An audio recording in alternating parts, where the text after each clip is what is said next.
दोस्तों आज हम 2016 में आई साउथ मूवी सरायनोडु का एक्सप्लेन करेंगे। तो मूवी की शुरुआत में हम विक्रम धनुष को देखते हैं जो कि चीफ मिनिस्टर रेड्डी का बेटा होता है और इस आदमी के पास आकर इससे उसकी ज़मीन मांगता है और कहता है कि आपके बेटों से बात हो गई है। वे रजिस्ट्रार ऑफिस में, जिस पर आदमी कहता है कि वे तो तैयार होंगे ना, क्योंकि उन्हें इस ज़मीन से कोई लगाव नहीं है और मैं जानता था कि वे एक दिन ऐसा ही करेंगे, इसलिए मैंने अपनी वसीयत कर दी। जिस पर धनुष कहता है कि क्या कब जिन्हें गलती, क्योंकि वसीयत लिखे जाने के बाद कोई भी क्यों ना हो, चाहे आपका बेटा, आपका दामाद या फिर मैं ही क्यों ना हो, वसीयत लिखे जाने के बाद आपको ज़िंदा देखना चाहेगा क्या? वो तो दिन रात ये दुआ करेगा कि हे ऊपर वाले जल्दी से इस बुड्ढे को उठा लो। और कहता है कि अब बताइए कि आपके जीते जी हम लोग अय्याशी कैसे करेंगे, और आपने सिर्फ मेरा नाम ही सुना है और मेरे बैकग्राउंड के बारे में कुछ नहीं जानते। जिस पर ये आदमी कहता है कि अपने बैकग्राउंड पर इतना घमंड मत करो बेटे, मेरा बैकग्राउंड भी बहुत कड़क है। ये सुनने पर विक्रम को गुस्सा आ जाता है और इन्हें मार देता है। इसके बाद देखते हैं कि एक आर्मी फैमिली के कुछ सदस्य एक वकील के पास आते हैं। तभी इन्हें बताते हैं कि उसके पति शौहर अकबर बॉर्डर पर लड़ते लड़ते शहीद हो गए थे, जिस पर उनकी बहादुरी के लिए सरकार की तरफ से 16 एकड़ ज़मीन मिली थी, पर वो ज़मीन एक बिल्डर ने छीन ली है और कब्जा कर लिया है। और जब इनके दामाद ने उनके खिलाफ आवाज़ उठाई तो उसे घसीटते हुए ले गए। जिस पर भी कहता है कि ये तो नाइंसाफ़ी है और पूछता है कि पुलिस ने कुछ नहीं किया। तभी बताती है कि पुलिस एमएलए उससे बहुत डरती है। जिस पर भी कहता है कि किसी ने कुछ नहीं किया पर मैं करूँगा, और उनसे फाइल भी मांगता है और उनसे बिल्डर का नाम पूछता है। तब उसका नाम मसूद पहलवान बताती है। ये सुनते वकील उनकी फ़ाइल उन्हें वापस दे देता है और कहता है कि मसूद के खिलाफ़ मैं ही क्या शहर में कोई केस नहीं लड़ेगा, मुझे माफ़ करिए। जिस पर इनके पैरों में गिरकर काफ़ी रिक्वेस्ट करके कहती है कि हम बहुत उम्मीदें लेकर आए थे। तभी बताता है कि एक ऐसा वकील है जिसका नाम श्रीपति है और अदालत में उसने कोई भी केस नहीं जीता, पर अदालत के बाहर कभी हारा नहीं, और इसकी वजह उसका बेटा, और यही आपकी मदद कर सकता है। इसके बाद देखते हैं कि श्रीपति और उसका बेटा गणेश इन्हें इंसाफ दिलाने के लिए मसूद के एरिया में आते हैं। तब गणेश या इनसे फाइट करके इन्हें सबक सिखाता है मसूद को भी। तब मसूद कहता है कि तुम मुझे मारा, जानते हो मेरा नाम क्या है? जिस पर गणेश कहता है कि तेरा जो भी नाम हो, या तो खुद को बचा पाया या खुद को पिटने से रोक पाया, और तूने जो पाप किए हैं उसका बिल तुझे ही भरना पड़ेगा। इसके बाद ही गणेश से धन्यवाद कहते हैं, फिर भी चले जाते हैं। इसके बाद उमापति गणेश के फादर को देखते हैं जो कि आईएएस चीफ सेक्रेटरी होते हैं। गणेश श्रीपति का बेटा नहीं होता है बल्कि भतीजा होता है। श्रीपति ने गणेश को बेटा माना होता है और इनके पास जानू यानी रकुलप्रीत सिंह के फादर जयप्रकाश अपनी प्रॉब्लम लेकर आते हैं। इन्हें बताते हैं कि हमारे गांव में काफ़ी मर्डर हो रहे हैं। जिस पर उमापति पूछते हैं कि मर्डर कौन करवा रहा है? तभी बताते हैं कि विक्रम धनुष, और ये भी बताते हैं कि कल धनुष ने इनके पिता को मार दिया और पता नहीं ये खून खराबा कब रुकेगा। तब उमापति पूछता है कि आखिर वैसे चाहिए क्या? तब जयप्रकाश बताता है कि यहाँ से हरे रंग में खेती की ज़मीन है और हजारों परिवार के जीवन का आधार है, पर वह अपने स्वार्थ के लिए ऑयल रिफाइनरीज के लिए पाइपलाइन बिछाना चाहते हैं और ऑयल कंपनी से करोड़ों रुपए एडवांस में ले चुके हैं और खेती की ज़मीन खरीदना चाहते हैं, और किसान भी थोड़ा सेक्रीफाइस करने के लिए तैयार हैं, पर बस विकास का काम होना चाहिए। पर लोग उन कंपनियों को अपनी ज़मीन क्यों दे जो सिर्फ अपना फ़ायदा देख रही है, और अगर हमने उनकी बात मानी तो गांव की मिट्टी, वहाँ का पानी सब दूषित हो जाएगा। बस सीएम का बेटा उनकी तरफ से खड़ा है, इसी कारण हमारी कोई मदद नहीं करना चाहता। जिस पर उमापति कहता है कि इसमें मैं कुछ नहीं कर सकता, और कहता है कि अगर मेरी राय मानो तो उस आदमी से दूर रहो। और तुम्हें लगता है कि लोग सीएम की वजह से चुप है, पर ऐसा नहीं है, बल्कि असली पावर सीएम के बेटे धनुष में है, और तुम यहाँ मेरे पास आए हो, इसकी जानकारी उस तक पहुँच गई होगी, पर फिर भी मुझसे जो होगा मैं करूँगा। इसके बाद गणेश की चाची को देखते हैं जो कि इसकी नज़र उतार रही होती है, जो कि दोनों इसे अपना बेटा मानते हैं। तब इसके पापा आ जाते हैं जो कि श्रीपति के बड़े भाई होते हैं, और इससे कहता है कि एक बात तो बताओ कि एक आम एडवोकेट अदालत में केस लड़ता है और अपने क्लाइंट को न्याय दिलवाता है, पर तुम केस तो ले लेते हो, पर अदालत में केस लड़ने के बजाय बाहर इससे केस लड़वा कर न्याय दिलवाते हो। जिस पर श्रीपति कहते हैं कि वो केस थोड़ा हटके था और तुमने कल एक कॉन्ट्रैक्टर को मारा। तब वो कहता है कि उसने ज़मीन पर कब्जा किया था, और तभी जिंगा हरिहरन यानी ब्रह्मानंदन को देखते हैं, जो कि उमापति का पड़ोसी होता है और गणेश की बुराई करता है। इसके बाद उमापति गणेश से पूछता है कि तुम जयप्रकाश अंकल को जानते हो। तब वो याद करके बताता है कि आईएएस थे जिन्होंने वॉलेंटरी रिटायरमेंट लिया था। जिस पर उमापति कहता है कि हाँ, उनकी एक बेटी भी है, तो उसे अपने चाचा के साथ जाकर देख लिया हो। पर गणेश मना करता है और कहता है कि आप सब जाकर देख आओ। तब उमापति कहता है कि तुम्हें इसलिए भेज रहा हूँ ताकि तुम्हें लड़की पसंद करे। इसके बाद जब ये जा रहे होते हैं तब गणेश अपने चाचा से पूछता है कि आप इतने गुस्से में क्यों हो। तब श्रीपति कहता है कि लड़की का अप्रूवल चाहिए, क्या कमी तुम में, सिर्फ आंखें थोड़ी छोटी है पर उससे क्या फ़र्क पड़ता है। तब ये यहाँ पे गाड़ी रोक देता है, जिस पर इसके चाचा पूछ रहे कि गाड़ी यहाँ क्यों रोकी। तब इसकी नज़र लड़की पर पड़ती है। तब हम हंसिता रेड्डी को देखते हैं, जो कि इस एरिया की एमएलए होती है, और इसे देखकर ये गणेश को उससे प्यार हो जाता है। इसके बाद बिजनेसमैन प्रसाद का बेटा वीरेंद्र जिसने लड़के का रेप कर दिया होता है, इस केस से बचने के लिए ये दोनों धनुष के पास आते हैं।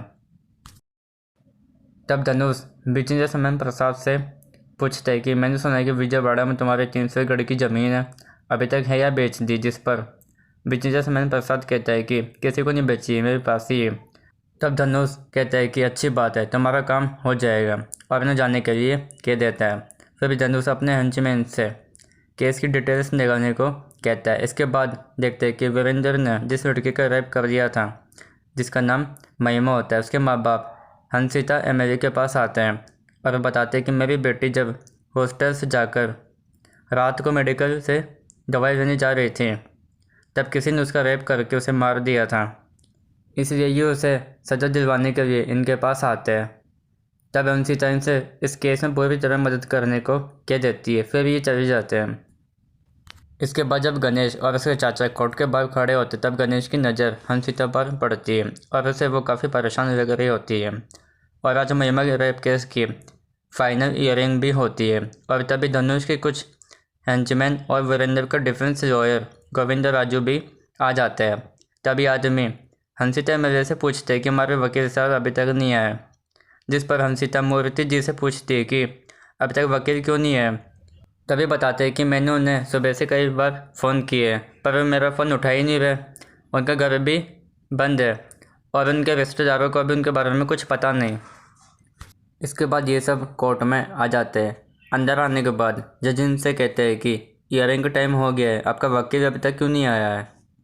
जिस पर भी आदमी कहता है कि पता नहीं, और सारे एविडेंस भी वकील के पास है। तब जज कहता है कि ना कोई एविडेंस है ना कोई वकील, इस तरह से आप कोर्ट का वक्त जाया कर रहे हैं, इसलिए मैं इस केस को डिसमिस कर रहा हूँ। तभी अंशिता खड़ी होकर कहती है कि हम इस केस के लीव ऑफ एब्सेंस ग्रांट कीजिए। जिस पर जज कहता है कि इसकी अथॉरिटी मैं आपको नहीं दे सकता क्योंकि वकील चाहिए। फिर गणेश अपने चाचा को केस लड़ने को कहता है। तब श्रीपति खड़ा होकर जज से इस केस को टेक ओवर करने को कहता है और लीव ऑफ एब्सेंस मांगता है। जिस पर जज कहता है कि आपके पास कोई एविडेंस है, किस तरह लड़ेंगे आप। तभी कोर्ट में बैठे पब्लिक खड़े होकर इन्हें केस लड़वाने को कहती है।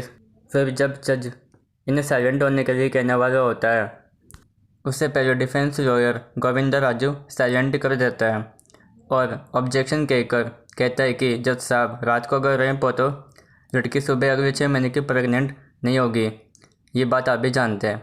और बताते हैं कि जिस दिन रेप हुआ उस दिन शी वॉज 6 months प्रेग्नेंट, और पोस्टमार्टम रिपोर्ट देता है। और ये भी बताते हैं कि इनकी बेटी धंधा करती थी और वीरेंद्र को ब्लैकमेल करके उसे मोटी रकम हथियाना चाहती थी, और सारे सबूत भी यही कहते हैं। और ये ना मेरा सिर्फ दावा है, दिस इज ओनली ट्रूथ। और इसे समाज का कल्याण कहता है और इन्होंने ही उसे ऐसे संस्कार दिए होंगे, इस तरह ये सब कहकर इनकी बेइज्जती करता है, जिससे इनका शर्म से सर झुक जाता है। ये सुनकर जज वीरेंद्र को बाइज्जत बरी कर देता है और केस डिसमिस्ड कर देता है और ये छूट जाता है। इसके बाद जब ये दोनों बाहर आते हैं तब ये इस बेइज्जती के कारण दोनों ऊपर से कूदकर सुसाइड कर देते हैं। फिर गणेश इनको उठाकर अपने चाचा को जीप बाहर निकालने को कहता है, इन्हें हॉस्पिटल ले जाने के लिए। तब इसके चाचा कहते हैं कि अब कुछ नहीं हो सकता क्योंकि मर चुके हैं। फिर जब गणेश देखता है तब वे मर चुके होते हैं। ये देखकर गणेश को काफ़ी अफसोस होता है। इसके बाद बिजनेसमैन प्रसाद वापस धनुष के पास आता है। तब धनुष इनसे पूछता है कि कैसे तुम जीत चुके हो, फिर क्यों आए हो। जिस पर वो कहता है कि आपने जो ज़मीन के कागज़ मांगे थे वो मैं लेकर आया हूँ। और जब धनुष इन्हें अंदर लेकर जाता है और जब दरवाज़ा खोलता है तभी देखता है कि इसके वकील को बहुत मारा होता है और वीरेंद्र के पैर काट दिए होते हैं। ये देखकर धनुष इनसे पूछते हैं कि कैसे हुआ ये सब। फिर हम फ्लैश बैक में देखते हैं कि जब ये नाइट क्लब में होते हैं तब इन्हें एक आदमी बहुत मारता है और वकील को भी, और वीरेंद्र के पैर काट देता है। इसके बाद देखते हैं कि गणेश बॉक्सिंग कर रहा होता है। तभी इसके पापा आ जाते हैं और इसे बताते हैं कि डीजीपी 10 दिन में रिटायर हो रहे हैं और शाम को पार्टी दे रहे हैं और उन्होंने स्पेशल तुम्हें लाने के लिए कहा है और वहाँ पर कोई गलत हरकत मत करना। इसके बाद हम पार्टी में डीजीपी को देखते हैं जिन्हें काफ़ी लोग बधाई देने आए होते हैं। और तभी उमापति, उनकी वाइफ श्रीपति और गणेश भी आ जाता है और ये भी इन्हें बधाई देते हैं और गणेश भी। फिर डीजीपी गणेश को साइड में ले जाकर इससे पूछते हैं कि तुम्हारे पापा बता रहे थे कि आजकल बहुत लोगों से उलझ रहे हो और तुमने मसूद पहलवान को मारा था, गलत आदमी था, सही किया। तभी धनुष आ जाता है जिसके आने पर डीजीपी वेलकम करता है। तब धनुष बताते हैं कि दिल्ली से कुछ मिनिस्टर्स आए हुए हैं तो प्रोटोकॉल की वजह से पापा को उनसे मिलना जरूरी था, इसलिए मैं आया हूँ। जिस पर डीजीपी इसका नाम लेकर कोई बात नहीं कहता है। इस कारण धनुष को इसकी बात पर गुस्सा आ जाता है और कहता है कि जॉब के साथ साथ ज़िंदगी से भी रिटायर होना है। तभी इसकी नज़र गणेश पर पड़ती है और इसे उसकी आंखों में गुस्सा दिखता है। जिस पर धनुष अपने हंचमैन रवि से इसका बैकग्राउंड निकलवाने को कहता है और जब भी इसके पीछे जाता है तब गणेश इसका गला पकड़कर उसे मार देता है। तभी श्रीपति की नज़र हंसिता पर पड़ती है और गणेश को बताता है कि अमेलिया यहाँ आई हुई है, जिसे देखकर गणेश उससे मिलने जाता है। इसके बाद फिर से रिंगा हरिहरन यहाँ आता है और गणेश की कुछ हरकतें बताता है। तभी हंसिता अमेलिया आ जाती है जिन्हें गणेश के चाचा चाची ने बुलाया होता है, जिसे देखकर गणेश थोड़ा शॉक्ड हो जाता है। तब इसके आने पर उसके चाचा चाची उससे थैंक्स कहते हैं। फिर गणेश की दादी हंसिता का इंटरव्यू लेती है। तभी हंसिता को किसी का फ़ोन आ जाता है और जब भी साइड में जाकर किसी को धमकी देकर कुछ ऐसी बातें बोलती है जिसे सुनकर दादी जी डर जाती है और उसे एक्सेप्ट कर लेती है। फिर हंसिता गणेश के पिताजी से बात करते वक्त कहती है कि मेरी गणेश से शादी होने के बाद लोग मेरी इज्जत गणेश के खौफ की वजह से करेंगे, पर मैं ऐसा नहीं चाहती हूँ और मैं जानती हूँ कि वो बहुत अच्छा इंसान है, इसलिए मैं यहाँ आई हूँ। इसलिए मेरी इच्छा है कि गणेश मेरे साथ कोई देवी के मंदिर आए और ये वादा करेगी वो कभी भी मारपीट नहीं करे। पर गणेश मना करता है, पर इसकी चाची और बाकी सब के मनाने पर ये मान जाता है। इसके बाद ये सब कुल देवी के मंदिर आ जाते हैं और जब पंडित जी गणेश से वचन दिलवा रहे होते हैं कि मैं आज के बाद कभी भी लड़ाई झगड़ा नहीं करूँगा, और जब गणेश वचन दे रहा होता है कि आज के बाद कभी लड़ाई झगड़ा, वैसे ही मंदिर के बाहर 2 बसें ब्लास्ट हो जाती जिससे लोगों में काफ़ी चहल पहल मच जाती है। और तभी जयप्रकाश जी की बेटी जानू गणेश का नाम लेती हुई उसकी तरफ आ रही होती है। वैसे ही इसके सिर पर पीछे से एक रोड मारी जाती है जिससे नीचे गिर जाती है, जिसे देखकर गणेश इसे बचाने आ रहा होता है पर हंसिता इसका हाथ पकड़ लेती है। तभी हम देखते हैं कि धनुष के आदमी से मारने आए होते हैं और फिर एक आदमी से मारने आता है। तब गणेश हंसिता से अपना हाथ छोड़ने को कहता है पर वो नहीं छोड़ती, पर इसके ज़ोर से बोलने पर वो इसका हाथ छोड़ देती है और जैसे ही वो इसे मारने वाला होता है वैसे ही गणेश माता जी के पास रखा एक अस्त्र उसके गले में मार देता है, जिससे वह दूर जाकर गिरता है। फिर गणेश इसके पास आकर इसे खड़ा कर देता है और इसे कहता है कि अपने डर पर काबू रखो। इसके बाद यह काफ़ी फाइट होती है और इसे भी काफ़ी मारता है। तभी आदमी कहता है कि मुझसे दुश्मनी बहुत महंगी पड़ेगी, तो जो तेरे परिवार को ख़त्म कर देगा वो।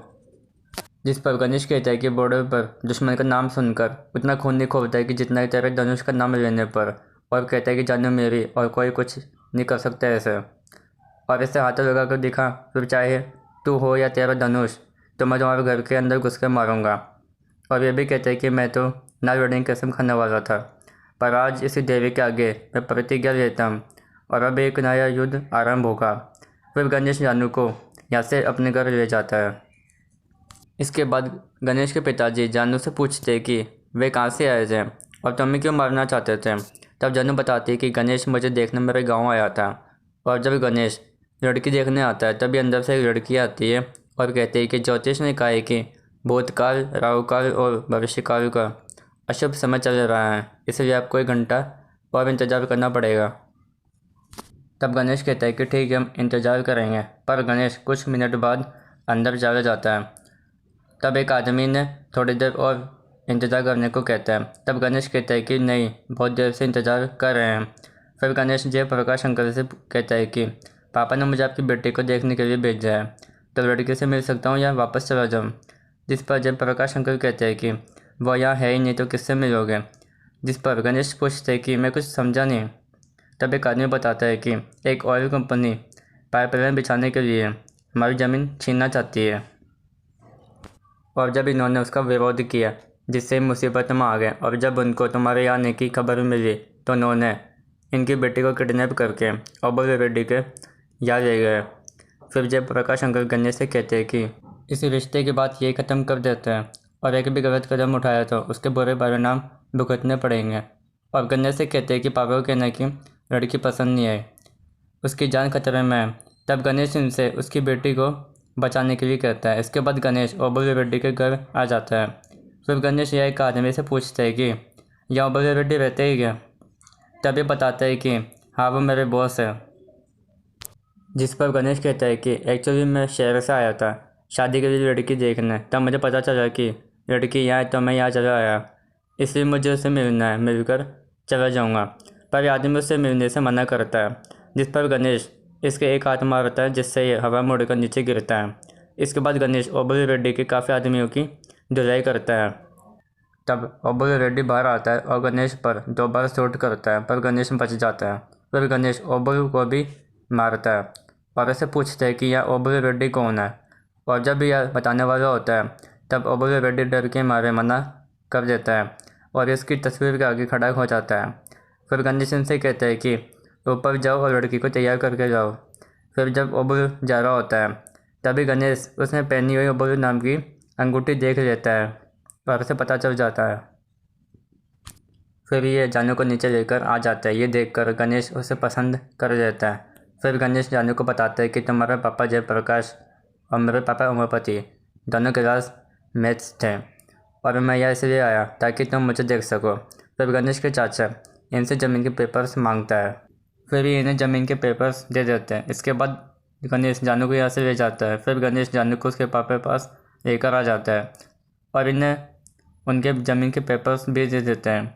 ये सब देखकर सब बहुत खुश हो जाते हैं। फिर गणेश इनसे पूछते हैं कि आपने जब मैटर समझाया, तब आपने कहा था कि ओबल के पीछे किसी का हाथ है, और आप जानते हैं कि वो कौन है। और जब वो बताने वाले होते हैं, तब जयप्रकाश शंकर उन्हें गणेश को बताने से मना कर देते हैं। जिस पर जयप्रकाश शंकर कहते हैं कि कोई भी परेशानी नहीं है, तुम मेरी बेटी को घर लेकर आ गए ना, तो तुमने परेशानी सॉल्व कर दी। फिर गणेश उन्हें कहता है कि अगर पापा फ़ोन करके पूछे तो बता देना कि आपकी बेटी ने मुझे रिजेक्ट कर दिया, उन्हें झगड़े के बारे में मत बताना।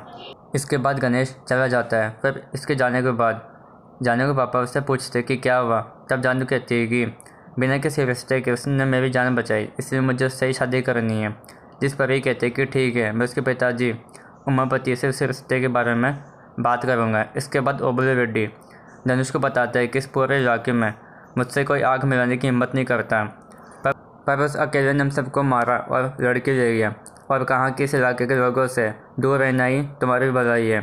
जिस पर धनुष जयप्रकाश शंकर से पूछते हैं कि मुझसे दिक्कत क्या है। जिस पर ये कहते हैं कि दिक्कत तुमसे नहीं, तुम्हारे प्लान से है, और यहाँ खेती के लिए बहुत कम ज़मीन रह गई है, पर शहर में काफ़ी बंजर ज़मीन है जो कि पाइपलाइन बिछाने के काम आ सकती है। फिर भी हमारे गांव के पीछे पड़े हुए हो। तभी धनुष कहते हैं कि टॉपिक मत बदल, मैंने किसी का हक नहीं मारा, ज़मीन के बदले ज़मीन दी, और पैसे देना चाहे तो भी मना कर दिया, इसलिए दबाव डालने के लिए तुम्हारी बेटी को भी किडनैप कराया, और तो भी तुम लोगों ने मेरे आदमी को पिटवाया, मेरी हड्डी से दुर्घटना घटी। तभी धनुष के आदमी काफ़ी औरतों के पतियों को बेरहमी से मार देते हैं। तब धनुष उसका नाम पूछता है, पर जयप्रकाश शंकर नहीं बताते हैं, जिससे और भी लोग मारे जाते हैं। फिर धनुष वापस चाकू के जोर पर उनसे पूछता है। तभी जानू धनुष को थप्पड़ मार देती है। इस कारण धनुष उसके पापा को मार देता है। फिर इसके पापा जानू को यहाँ से भाग जाने के लिए कहता है। तब धनुष अपने आदमियों को उसके पीछे भेज देता है, उसे मरवाने के लिए। इसके बाद गणेश की माँ जानू को पानी देती है। तब वो कहती है कि मुझे भूख लगी है, मैंने 4 दिन से कुछ नहीं खाया। फिर ये सब जानू को अंदर लेकर जाती है। फिर गणेश अपने पापा से कहता है कि मुझे लगा कि मैंने परेशानी सुलझा दी, पर अनजाने में उसे और बढ़ा दी। और मैंने उनसे पूछा भी था कि इन सब के पीछे कौन है, पर उन्होंने बताया ही नहीं। और सही करने पर गलत हो गया, पर अब गलत करके सब सही कर दूंगा। तब उसके पापा कहते हैं कि इम्पॉसिबल, और सच तो ये कि धनुष को कोई भी अरेस्ट नहीं कर सकता है, और इस सिस्टम को तुझे ही ख़त्म करना पड़ेगा, और तुम या मैं इस बारे में कोई कुछ नहीं कर सकता। और उनसे इस लड़की को और पूरे शहर को कैसे बचाएंगे, कोई जवाब नहीं इसका। तब अंशिता पास आकर कहती है कि मंदिर में तुम्हारा रिएक्शन देखकर तुम्हें गलत समझा, पर इस लड़की की बात सुनने के बाद मुझे लगता है कि तुम ही सही है, और अगर आज तुमने उसकी मदद नहीं की होती तो इंसानियत की हार होती, और अब तो तुम्हारी इज्जत और भी बढ़ गई है। और कहती है कि मैं तुम्हारे काबिल नहीं हूँ, क्योंकि तुम उसी के लिए बने हो, और उसके पिताजी की इच्छा पूरी होनी चाहिए। और जानू का साथ कभी मत छोड़ना, और दुश्मनों को भी। और कभी भी मेरी मदद की ज़रूरत पड़े तो मुझे याद करना। इसके बाद धनुष अपने हंसमैन से कह रहा होता है कि मुझे वो लड़की चाहिए। फिर मैं हॉस्पिटल में जानू को देखते हैं जिसका ट्रीटमेंट चल रहा होता है। फिर गणेश की भाभी जानू के साथ सांबर की बातें करने लगती है, जिससे बस जाती है, जिसे देखकर गणेश को भी अच्छा लगता है। इसके बाद रिंगा हरिहरन भी हॉस्पिटल में आया होता है अपनी बेबी का चेकअप कराने के लिए। तब रिंगा हरिहरन गणेश और उसके चाचा के सामने अपनी बेबी की बुराई करने लगता है, पर उसकी बेबी ये सब बातें सुन लेती है और उसे पता भी नहीं होता। ये सब सुनने के बाद उसकी बेबी उसे मारने लगती है। इसके बाद देखते हैं कि धनुष के आदमी जानू को हॉस्पिटल से लेकर धनुष के गेस्ट हाउस में लेकर जा रहे होते हैं। फिर धनुष जानू पर गन रखकर उसे बुलाने को कहता है। तभी हम देखते हैं कि गणेश यही मौजूद होता है। फिर धनुष उस पर शूट करता है, पर उसमें बुलेट नहीं होती। फिर हम फ्लैशबैक में देखते हैं कि जब गणेश जानू से मिलने हॉस्पिटल में उसके रूम में जाता है, तब धनुष उसके अंचमैन को काफ़ी मारता है। इसके बाद धनुष उसे कहता है कि हे, मुझसे दुश्मनी करेगा, जिस पर गणेश कहता है कि पुरानी दुश्मनी है, और तुझे एक बार नहीं कई बार मात दे चुका हूँ, और महिमा रेप केस के बाद मैंने वीरेंद्र के पैर काटे थे, और डीजीपी के रिटायरमेंट पर मैंने ही तेरे आदमी को मारा था, और ओबुल रेड्डी को भी मारकर उसे सीधा किया मैंने, और इस तरह तेरा हर एक आदमी मुझसे मार खा चुका है, अब सिर्फ 2 बचा है। तब धनुष कहता है कि तो मुझे छू भी नहीं सकता, खतरनाक ब्रांड हूँ मैं। जिस पर Ganesh made in China, made in Japan और मेड इन अमेरिका के कांच की टेबल और एलईडी को तोड़ देता है, और कहता है कि किसी से मुकाबला करने के लिए ब्रांड मायने नहीं रखता, दम होना चाहिए जो मुझ में ठूस ठूस के भरा है। जिसके बाद गणेश धनुष के सभी आदमियों की बुरी तरह से धुलाई करता है। फिर गणेश धनुष पर घासलेट डालता है और लाइटर फेंक देता है, जिससे आग लग जाती है। तब धनुष खिड़की से नीचे कूद जाता है और कीचड़ में हो जाता है। फिर गणेश जानू को यहाँ से ले जाता है। इसके बाद मीडिया गणेश से पूछती है कि धनुष के गेस्ट हाउस पर क्या हुआ था, जिस पर गणेश कहता है कि आप यकीन नहीं करेंगे, और मैं धनुष का बहुत बड़ा फ़ैन हूँ, मैं बेरोजगार हूँ, इसलिए पापा ने मुझे धनुष से मिलने को कहा। तब मैं नौकरी के लिए धनुष से मिला और मैं उसके गेस्ट हाउस पर गया, और तभी कुछ गुंडे आ गए और उन्होंने धनुष के सभी आदमियों को बुरी तरह मारा। तब डीजीपी गणेश से पूछते कि क्या तुम उन लोगों को पहचान सकते हो देखकर, जिस पर गणेश कहते हैं कि पहचानने की ज़रूरत नहीं है, मैंने उनकी फ़ोटोज़ खींची है। फिर इन्हें फ़ोटो दिखाता है और कहता है कि इन्होंने ही अटैक किया था, जिसमें इन लोगों की फ़ोटो होती है, उन्हें धनुष ने मार दिया होता है। फिर डीजीपी गणेश से पूछते हैं कि क्या तुम उन लोगों का पता जानते हो, जिस पर गणेश कहते हैं कि ये पास के गांव में रहते हैं। तब डीजीपी कहता है कि चलो मेरे साथ। फिर धनुष के पापा कहते हैं कि डीजीपी और मीडिया दोनों मिले हुए हैं, ये प्लानिंग पहले से की हुई थी। तब वे धनुष को कहते हैं कि ओबल को फ़ोन करके कहो कि वो सबको लेकर वहाँ से निकले, और तभी पुलिस आ जाती है, जिन्हें ओबल और उसके आदमी पुलिस को मारने लगते हैं। फिर ओबल कहता है कि अगर किसी ने मुझे हाथ लगाया तो इन सबको मार दूंगा, और सबको पीछे हटने को कहता है। और तभी गणेश आ जाता है, जिससे डरकर ओबुल सब सच बता देता है कि धनुष ने ही मुझसे ये सब करने को कहा था, और धनुष ने इस इलाके के 21 लोग मार दिए, और कहता है कि मैं कोर्ट में स्टेटमेंट देने के लिए तैयार हूँ। फिर इस इलाके की सभी औरतें गणेश से धन्यवाद करते हुए कहती है कि तुम सही वक्त पर आए। इसके बाद सब लोग धनुष और सीएम के खिलाफ हो जाते हैं और काफ़ी तोड़फोड़ करने लगते हैं, और कहते हैं कि विक्रम धनुष को अरेस्ट करो। तभी सीएम को पार्टी चीफ का फ़ोन आता है, जिस पर वे इसे पार्टी से रिजाइन करने को कहते हैं। इसके बाद उमापति और उसका भाई श्रीपति डीजीपी के ऑफिस आते हैं। तब डीजीपी बताते हैं कि धनुष और सीएम का अरेस्ट वारंट इश्यू कर दिया है, जिस पर उमापति कहता है कि ऐसा करना ठीक तो होगा। तब डीजीपी कहता है कि इतने साल मैंने देश की सेवा करके क्या कर लिया, कुछ नहीं कर सका। पुलिस डिपार्टमेंट और पूरा सिस्टम मिलकर भी कुछ नहीं कर सका, पर आपके बेटे ने कर दिया। और इस राज्य के लोगों के पास जुर्म सहने के सिवा कोई रास्ता नहीं था, पर अब सब जागरूक हो चुके हैं। और कहता है कि आप चिंता मत करिए, मैं सब कुछ संभाल लूँगा। और जब भी घर जा रहे होते तभी धनुष आ जाता है और डीजीपी का शूट कर देता है। और जब धनुष उमापति पर शूट करता है, पर श्रीपति बीच में आकर अपने भाई को बचा लेता है और इससे गोली रुक जाती है। फिर धनुष से 2 गोलियाँ मार देता है, जिससे जख्मी हो जाता है और यहाँ गिर जाता है। फिर जब धनुष उमापति पर शूट करने वाला होता है, पर तभी इसके पापा आ जाते हैं और गोली कांच पर लग जाती है। फिर सीएम उमापति को गणेश को फ़ोन करके बुलाने को कहता है। फिर उमापति गणेश को फ़ोन करके कहता है कि गणेश तुरंत डीजीपी के ऑफिस आ जाओ। इसके बाद गणेश डीजीपी के ऑफिस आ जाता है, जैसे इसके चाचा जख्मी मिलते हैं। फिर जब गणेश इस आदमी को मारने वाला होता है, तब इसके पापा से कहते हैं कि इसे मत मारना, तो अपने आप को इनके हवाले कर दे, नहीं तो ये तेरे चाचा को हॉस्पिटल नहीं ले जाने देंगे। ये सुनने के बाद गणेश इनके सरेंडर कर देता है। तब धनुष और इसका आदमी इसे काफ़ी मारते हैं। फिर उमापति इनसे कहता है कि मेरा भाई मर जाएगा, इसे हॉस्पिटल ले जाने दीजिए। तभी कहता है कि थोड़ी देर रुक जाओ, उसे भी लेकर जाना। जिस पर उमापति कहता है कि मेरे बेटे की भी यही आदत है, वो अपने चाचा से बहुत प्यार करता है और अगर इन्हें कुछ हो गया तो पता नहीं क्या करेगा। तब सीएम पूछते हैं कि क्या करेगा वो। तभी कहता है कि सबको मार देगा। फिर वे धनुष से कहते हैं कि उसे छोड़, पहले इसे मार। फिर जब धनुष उसके चाचा को मारने जा रहा होता है, तब इसके पापा गणेश से कहते हैं कि उठ, ये जब चाचा को मारने आ रहा है। तभी गणेश उठकर इन सबको मार देता है। फिर गणेश धनुष के पापा को भी मार देता है। इसके बाद गणेश और धनुष के बीच में काफ़ी फाइट होती है और इस फाइट में गणेश धनुष को मार देता है। इसके बाद श्रीपति और डीजीपी को हॉस्पिटल में लाया जाता है। तब डॉक्टर आकर बताता है कि वे खतरे से बाहर हैं। इसके बाद डीजीपी मीडिया को बताता है कि कल मेरा लास्ट वर्किंग डे था, जिस पर सीएम अपने परिवार के साथ मुझे बधाई देने आने वाले थे, पर सिर्फ उनका बेटा धनुष आया। और जब धनुष खुद को सरेंडर करने वाला था, तभी 10 आतंकवादी आ गए और हम सब पर अटैक कर दिया। और गणेश मीडिया को बताता है कि डीजीपी को 3 गोली लगी और 1 गोली मेरे चाचा जी को। और इतनी उम्र में भी सीएम साहब ने उनका मुकाबला करने की खूब कोशिश की, पर वह शहीद हो गए। और मरते वक्त सीएम साहब ने मुझे कहा कि मैं जगन्नाथ रेड्डी की बेटी हंसिता को एमएलए से सीएम बनाना चाहता हूँ, जिनके लिए गणेश ताली बजवाता है और अपने पापा से भी। इसके बाद मूवी ख़त्म हो जाती है।